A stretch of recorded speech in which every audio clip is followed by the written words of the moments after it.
आखिर क्या लिखा गया था तमिलनाडु के अंदर पेरियार ईवी रामास्वामी नायकर की प्रतिमाओं के नीचे, जिनको लेकर किसी ने मद्रास हाईकोर्ट के अंदर याचिका डाली।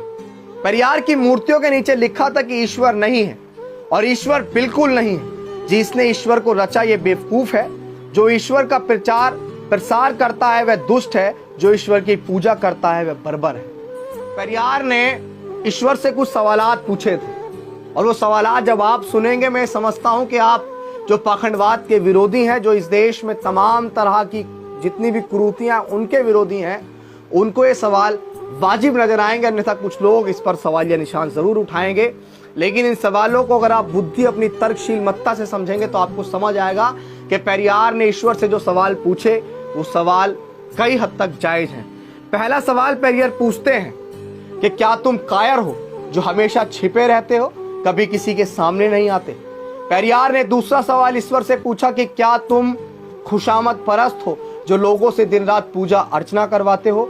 तीसरा सवाल, क्या तुम हमेशा भूखे रहते हो जो लोगों से मिठाई, दूध, घी आदि लेते रहते हो।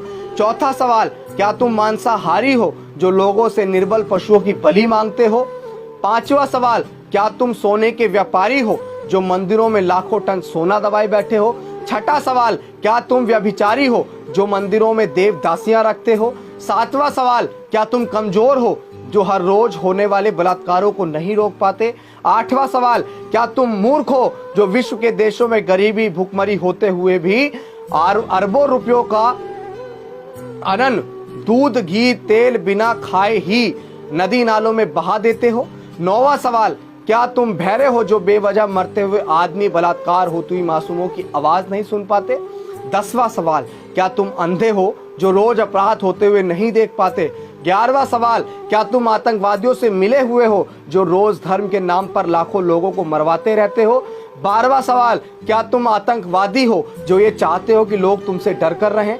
13वां सवाल, क्या तुम गूंगे हो जो एक शब्द नहीं बोल पाते लेकिन करोड़ों लोग तुमसे लाखों सवाल पूछते हैं। 14वां सवाल, क्या तुम भ्रष्टाचारी हो जो गरीबों को कभी कुछ नहीं देते जबकि गरीब पशु वत काम करके कमाए गए पैसे का कतरा कतरा तुम्हारे ऊपर न्यौछावर कर देते हैं। 15वां सवाल, क्या तुम मूर्ख हो कि हम जैसे नास्तिकों को पैदा किया जो तुम्हें खरी खोटी सुनाते रहते हैं और तुम्हारे अस्तित्व को नकारते हैं। पेरियार ईवी रामास्वामी नायकर कहते हैं, ये कथन आपको सुनना चाहिए और समझना चाहिए कि नास्तिक होना आसान नहीं। कोई भी नासमझ इंसान ईश्वर के अस्तित्व को मानकर फ्री हो जाता है।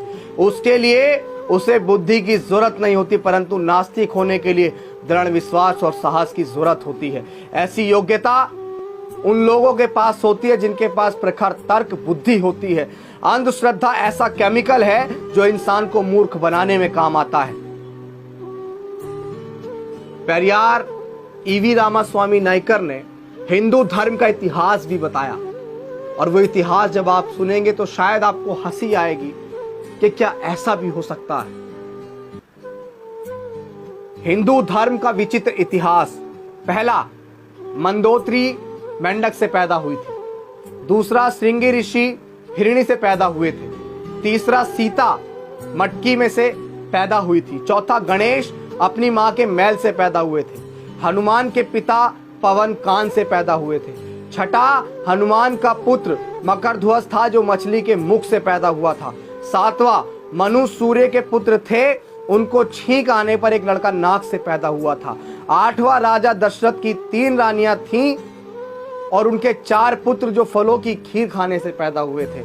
9वां, सूर्य कर्ण का पिता था। भला सूर्य संतान कैसे पैदा कर सकता है, वो तो आंख का गोला है। 10वां, ब्रह्मा ने तो 4 वर्ण वहां से निकाले, हद है।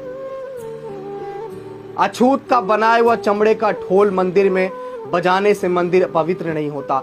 अछूत मंदिर में चला जाए तो मंदिर अपवित्र हो जाता है। उनके इस बात से कोई मतलब नहीं कि ढोल किस जानवर की चमड़ी से बना है। उनके लिए मरे हुए जानवर की चमड़ी पवित्र है, पर जिंदा अछूत अपवित्र। लानत है ऐसे धर्म पर। बुद्धिजीवी प्रकाश डालें, दिमाग की बत्ती जलाओ, अंधविश्वास भगाओ। यदि पूजा पाठ करने से बुद्धि और शिक्षा आती तो पंडों की औलादें ही विश्व में वैज्ञानिक, डॉक्टर, इंजीनियर होती। वहम से बचो, अपने बच्चों को उच्च शिक्षा दिलवाओ, क्योंकि शिक्षा से ही वैज्ञानिक, डॉक्टर, इंजीनियर और शासक बनते हैं। पूजा पाठ से नहीं, अंततः वहम का कोई इलाज नहीं और शिक्षा का कोई जवाब नहीं। शिक्षित बनो, संगठित रहो, संघर्ष करो।